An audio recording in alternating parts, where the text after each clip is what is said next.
कारण डिप्रेस्ड असेल माणूस तर त्याच्यामुळे मुलांशी बॉन्डिंग अफेक्ट होतं आणि त्याचा मुलांच्या मानसिकतेवर दूरगामी परिणाम होतो. आता मी जसं म्हटलं, की तुम्हाला गिल्ट वाटतं, ही एक गोष्ट झाली. दुसरी गोष्ट महत्वाची अशी आहे, की त्या मुलालाही तुम्ही गिल्टमध्ये टाकता. त्याला वाटतं माझ्यामुळे आईला त्रास होतो.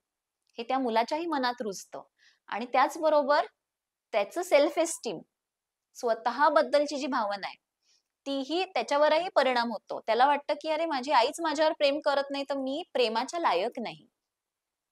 मी तेवढ्या लायकीचा मनुष्य नाही, असं कुठेतरी ह्या भावना मनात रुजत जातात. अजून एक महत्वाची गोष्ट अशी आहे, की आईचं रागवणं बघून त्याप्रमाणे मुलंही रागवायला लागतात. तुम्ही एक चापट आज मारलीत, तर उद्या मुलगाही ते बघून मारणार आहे. कारण तुम्ही हे मारणं नॉर्मलाइज करताय.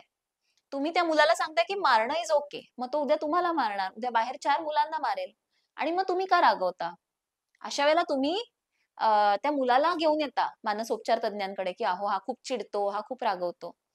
पण 90% वेळा प्रॉब्लेम हा आई-वडिलांमध्ये असतो. कोणीतरी घरातलं खूप रागवत असतं, चिडचिड करत असतं आणि त्याचा परिणाम त्या मुलांच्या मानसिक अवस्थेवर होत असतो.